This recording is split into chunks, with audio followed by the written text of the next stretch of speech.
कहानी की शुरुआत में हम विल नाम के एक साइंटिस्ट को देखते हैं जो अल्जाइमर नामी बीमारी का इलाज ढूंढ रहा था, क्योंकि उनके पिता भी अल्जाइमर बीमारी के शिकार थे। विल का उसके पिता के अलावा इस दुनिया में और कोई नहीं था, इसीलिए वो हर हाल में अल्जाइमर नामी बीमारी की दवा बनाना चाहता था। अल्जाइमर एक ऐसी बीमारी है जिसमें धीरे धीरे मरीज की याददाश्त कमजोर होने लगती है और एंड में वो इंसान अपना नाम तक भूल जाता है। अब विल का इस दुनिया में अपने फादर के अलावा और कोई था भी नहीं, इसलिए वो अपने फादर को खुद से दूर होते नहीं देख सकता था। विल दिन रात मेहनत करके फाइनली एक दवा बना लेता है, लेकिन सबसे पहले इंसान पर इस दवा को टेस्ट करना एक रिस्की काम था, इसलिए ये दवा सबसे पहले एक फीमेल चिंपैंजी पर टेस्ट किया जाता है और जो रिजल्ट सामने आया उसने सबको हिलाकर रख दिया। इस दवा से वो फीमेल चिंपैंजी बहुत ज्यादा इंटेलिजेंट हो जाती है। विल जब उसकी इंटेलिजेंस देखता है तो उसे बहुत खुशी होती है और अब वो इस दवा को इंसानों पर इस्तेमाल करना चाहता है। विल सबसे पहले ये बात अपने सीनियर को बताता है और उसके बाद बोर्ड ऑफ मेंबर्स की एक मीटिंग रखी जाती है जहाँ पर वो अपनी प्रेजेंटेशन दे रहा होता है। विल की इस नई दवा से सब के सब बहुत खुश होते हैं क्योंकि इसके रिजल्ट्स बहुत ज्यादा पॉजिटिव थे। विल की प्रेजेंटेशन के दौरान दूसरी तरफ उस फीमेल चिंपैंजी को दिखाया जाता है जिसके ऊपर विल की दवा को इस्तेमाल किया गया था। वहाँ पर एक वर्कर आता है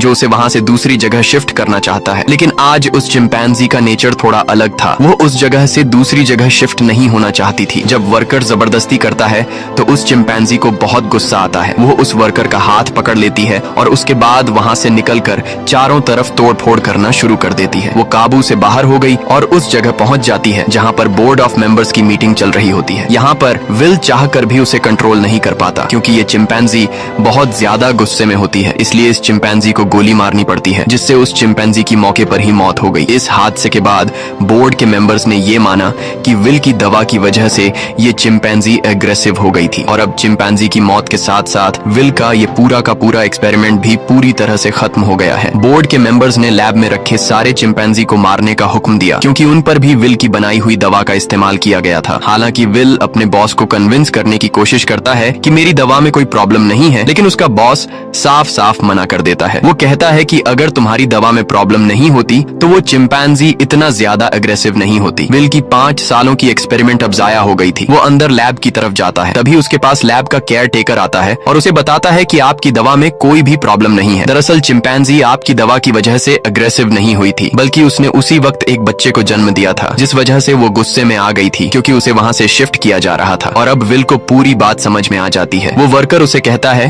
कि मैंने बॉस के कहने पर उन सारे चिंपैंजीज को मार दिया और उस बच्चे को नहीं मार पाया जो अभी अभी पैदा हुआ है। उसके बाद विल बिना किसी को बताए चुपके से उस बच्चे को अपने घर ले आता है जहाँ पर विल के फादर भी होते हैं और यहाँ पर हमें दिखाया जाता है कि ये चिंपैंजी का बच्चा छोटा तो है लेकिन उसका दिमाग इंसानों की तरह तेज है। बहुत जल्दी वो विल के पिता से घुल मिल जाता है और विल के पिता उसे नाम देते हैं सीजर। धीरे धीरे 3 साल बीत जाते हैं और अब वो चिंपैंजी का बच्चा जिसका नाम सीजर है वो बहुत ज्यादा स्मार्ट हो चुका है। वो पढ़ सकता है, गेम्स खेलता है और बिल्कुल इंसानों की तरह हर एक काम को करता है। बस वो सिर्फ एक चीज नहीं कर सकता और वो है इंसानों की तरह बोलना, पर वो इंसानों की बातचीत को अच्छी तरह से समझ सकता है। वहीं विल के पिता को दिखाया जाता है जिनकी अल्जाइमर बीमारी की वजह से दिमागी हालत काफी ज्यादा खराब हो चुकी है, यहाँ तक कि उनकी नर्स भी उनका ध्यान रखने से मना कर देती है। वो विल से कहती है कि तुम्हारे पिता को अब हॉस्पिटल की जरूरत है, घर पर उनका टेक केयर नहीं किया जा सकता। विल अपने पिता की हालत देखकर उसे बहुत दुख होता है और अगले दिन जब वो लैब में जाता है तो चुपके से उस दवा को लेकर आता है जो उसने सीजर की मॉम को और बाकी चिंपैंजीज को दी थी और ये दफा उसने स्पेशली अपने पिता के अल्जाइमर बीमारी के लिए बनाई थी। वो जानता था कि उसके पिता का बचना अब नामुमकिन है, इसलिए वो ये रिस्क लेता है और अपने पिता को अल्जाइमर की वो दवा इंजेक्ट कर देता है। विल के पिता पहले इंसान होते हैं जिनके ऊपर इस अल्जाइमर की दवा को यूज किया जाता है। विल रात भर सो नहीं पाता क्योंकि उसे डर लगता है कि कहीं उसके पिता को कुछ हो न जाए और अगली सुबह विल देखता है कि उसके पिता पियानो बजा रहे हैं। वो पूरी तरह से ठीक हो चुके हैं। विल ये देखकर बहुत खुश होता है, यानी उसकी दवा ने उसके पिता को पूरी तरह से ठीक कर दिया है। वहीं हमें सीजर को दिखाया जाता है जो खिड़की से कुछ बच्चों को साइकिल चलाते हुए देखता है। सीजर का भी मन करता है कि वो भी उन बच्चों की तरह साइकिल चलाए, इसलिए वो पड़ोस के घर में चला जाता है,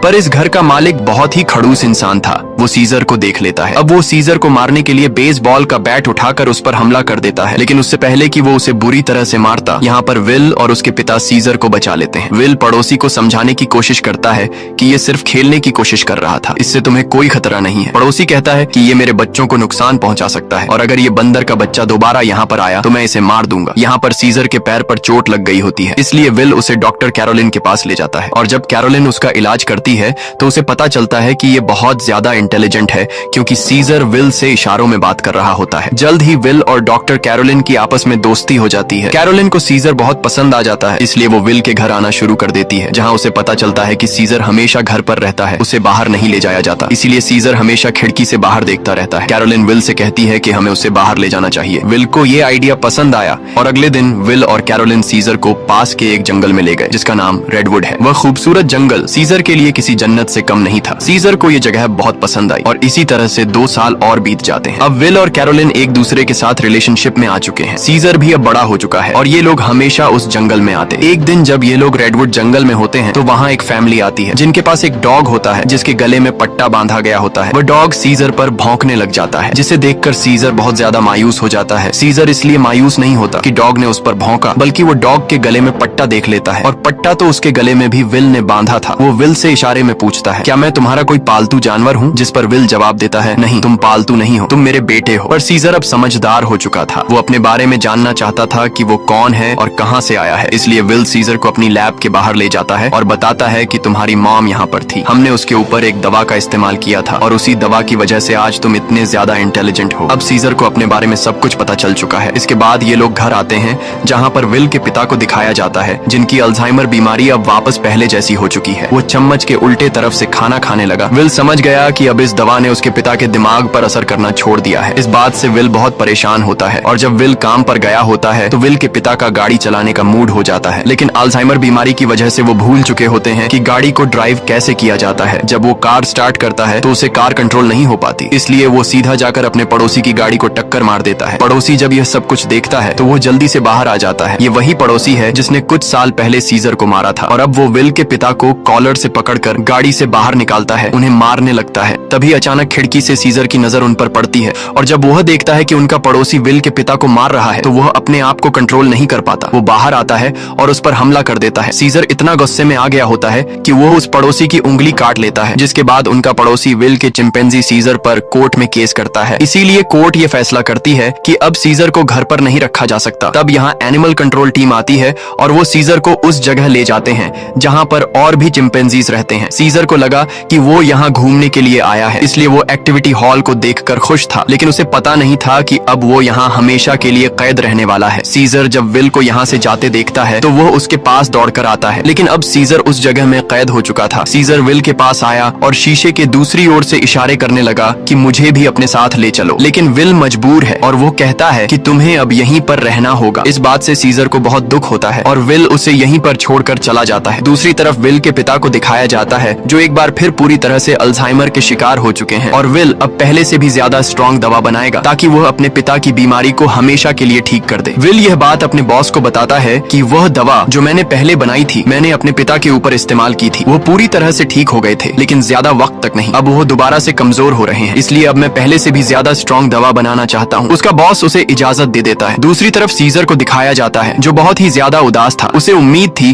कि जल्द विल आकर उसे घर ले जाएगा। वो सामने की दीवार पर चौक से एक ड्राइंग बनाता है, जो कि उस खिड़की का नक्शा था जिससे वो अपने घर से बाहर देखा करता था। वो अपने घर को बहुत ज्यादा मिस कर रहा था। इधर विल दिन रात कड़ी मेहनत के बाद वो दवा बना लेता है। अब इस दवा को एक चिंपैंजी पर यूज करने की तैयारी की जाती है और जब दवा को उसकी बॉडी में इंजेक्ट किया जा रहा होता है तभी प्रेशर की वजह से एक पाइप निकल जाता है। वहाँ पर उनका एक वर्कर होता है जिसका नाम फ्रैंकलिन है। दवा की कुछ गैस उसकी नाक के अंदर चली जाती है क्योंकि उसने मास्क नहीं पहना होता। हालांकि उस वक्त उस पर गैस का कोई असर नहीं पड़ता और यह लोग उस चिंपैंजी के बॉडी में दवा इंजेक्ट कर लेते हैं, जिसके बाद वो चिंपैंजी बहुत ज्यादा इंटेलिजेंट हो जाता है, यानी कि उनकी यह दवा भी कामयाब हो गई। इसके बाद विल और कैरोलिन सीजर से मिलने जाते हैं, जिसे बहुत ही छोटे पिंजरे के अंदर कैद किया गया होता है। यहाँ पर सीजर के हाथ में चोट भी लगी होती है, जिससे विल को बहुत गुस्सा आता है और वहाँ के गार्ड्स को धमकी देता है कि अगर तुमने इसके साथ कोई भी गलत सलूक किया तो मैं तुम्हारे इस जगह को बंद करवा दूंगा। विल के आने से सीजर बहुत खुश था क्योंकि वो समझ रहा था कि विल आज उसे घर वापस ले जाएगा, लेकिन विल उसे कहता है कि जब तक कोर्ट मुझे इजाजत नहीं देती मैं तुम्हें घर वापस नहीं ले जा सकता। जिसके बाद विल यहाँ से चला जाता है और सीजर बहुत ज्यादा उदास हो जाता है। उसे घर की बहुत याद आती है। यहाँ उसे गंदा खाना और जेल का स्टाफ उसके साथ बहुत बुरा सलूक करते हैं। जब विल अपने घर जाता है तो देखता है कि उसके पिता की हालत बहुत ज्यादा खराब है। वो उन्हें दवा देना चाहता है पर विल के पिता मना कर देते हैं। वो कहते हैं कि अब मेरा वक्त आ चुका है और उसके बाद विल के पिता की डेथ हो जाती है। विल अपने पिता की डेथ से पूरी तरह से टूट जाता है और अब सीजर के अलावा उसका कोई भी नहीं है। वो उसे अपना बेटा मानता है, इसलिए वो बहुत सारे पैसे लेकर उस जगह जाता है जहाँ पर सीजर को कैद किया गया है। वहाँ का जो हेड होता है विल उसे बहुत सारे पैसे देता है और कहता है कि मैं सीजर को अपने साथ ले जाना चाहता हूँ। उस जगह का हेड इतने सारे पैसे देखकर विल की बात मान जाता है। विल सीजर के पास आया और उसे अपने साथ चलने को कहा, लेकिन सीजर दरवाजा बंद कर देता है क्योंकि अब वो विल के साथ नहीं जाना चाहता। हालांकि सीजर को विल से बिछड़ने का दुख तो था, लेकिन अब वो किसी का पालतू बनकर जिंदगी नहीं गुजारना चाहता था। वो अपने साथ साथ उस जगह में बंद बाकी चिंपैंजीज को भी आजाद देखना चाहता था, जिसके बाद विल को लौटना पड़ता है। रात को उस जगह काम करने वाले एक लड़के के कुछ दोस्त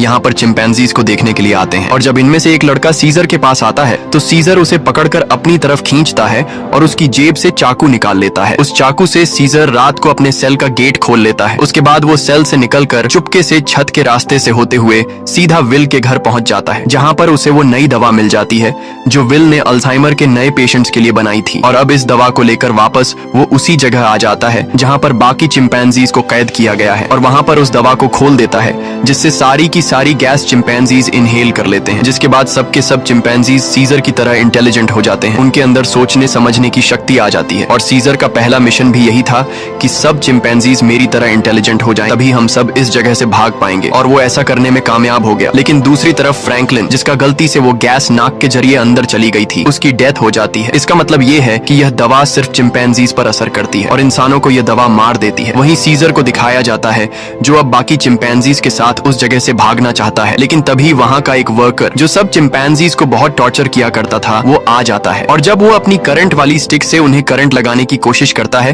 तो सीजर उसका हाथ पकड़ लेता है। वो कहता है कि अपने गंदे हाथ मुझसे दूर रखो और यहाँ पर पहली बार सीजर बोलता है नो। इसके बाद सीजर उसे पंच मारकर वहीं पर गिरा देता है और बाकी सब चिंपैंजीज को आजाद कर देता है। वो वर्कर उठकर एक बार फिर से अपनी इलेक्ट्रिक स्टिक लेकर उनकी तरफ बढ़ता है, लेकिन सीजर उस पर प्रेशर से पानी खोल देता है, जिससे उसे करंट लगने से उसकी मौत हो जाती है। इसके बाद सीजर सब चिंपैंजीज को लेकर पास के एक जू में पहुंच जाता है। वो वहां के सभी चिंपैंजीज को आजाद करके अपनी टीम में शामिल कर लेता है और अब ये सब के सब विल की लैब में पहुंच जाते हैं। वहां पर भी बहुत सारे चिंपैंजीज होते हैं, ये उन्हें भी आजाद कर देते हैं और अब इन सब की एक टीम बन चुकी है। वहीं विल, जिसे सीजर की बहुत ज्यादा याद आती है, वह उस जगह कॉल करता है जहां पर सीजर को कैद कर रखा गया था, पर उसका कॉल कोई रिसीव नहीं करता। इसलिए वह जल्दी से कैरोलिन के साथ वहां पर पहुंच जाता है। वो देखते हैं कि यहाँ पर तो एक भी चिंपैंजी मौजूद नहीं। तभी उन्हें एक जख्मी वर्कर दिखाई देता है। विल उससे पूछता है कि यहाँ पर क्या हुआ। वह बताता है कि तुम्हारा सीजर सबको अपने साथ ले गया और वह पहली बार बोला भी था। ये सुनकर विल बहुत ज्यादा परेशान हो जाता है और अब वह समझ जाता है कि सीजर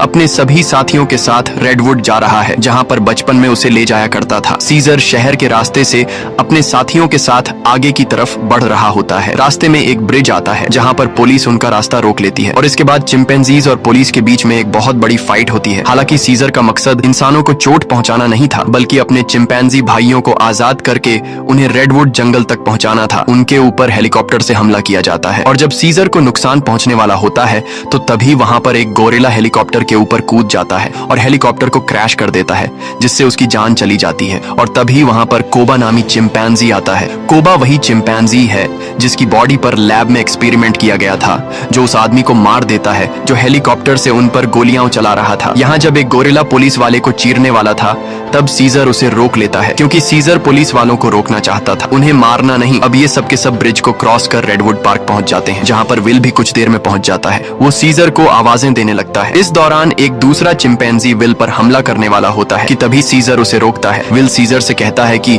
तुम मेरे साथ घर चलो, नाराजगी छोड़ दो, नहीं तो पुलिस तुम सबको मार देगी। सीजर विल को अपने गले लगाता है और उसके कान में कहता है कि अब यही मेरा घर है। और विल समझ जाता है कि सीजर को उसकी दुनिया मिल चुकी है, वह उसके साथ लौट कर नहीं आएगा। विल सीजर से कहता है ठीक है, ये तुम्हारी जिंदगी है, जी लो इसे। जिसके बाद विल सीजर को यहीं छोड़कर चला जाता है। अब सीजर और उसके साथियों की यह एक नई दुनिया है और सीजर इन सब का लीडर है। वहीं हमें विल के पड़ोसी को दिखाया जाता है जिसकी उंगली सीजर ने काटी थी और अचानक उसकी नाक से खून निकलने लगता है। दरअसल फ्रैंकलिन, जो विल का कोलीग था जिसने एक्सपेरिमेंट के दौरान गैस इनहेल कर ली थी, वो ये सब कुछ बताने के लिए विल के घर आया था। लेकिन विल घर पर न होने की वजह से फ्रैंकलिन उसके पड़ोसी के पास गया। अचानक उसे खांसी आई जिससे खून के छींटे उसके ऊपर गिर गए और अब ये भी उस वायरस से इन्फेक्टेड है। दरअसल ये एक पायलट होता है जो कि इंटरनेशनल फ्लाइट्स उड़ाता है। इसका मतलब ये वायरस पूरी दुनिया में फैला देगा, जिससे पूरी दुनिया बदल जाएगी, और होता भी ऐसा ही है। इस मूवी का सेकंड पार्ट 2014 में आया था, जिसमें दिखाया जाता है कि वायरस को फैले हुए आज 10 साल हो चुके हैं और दुनिया से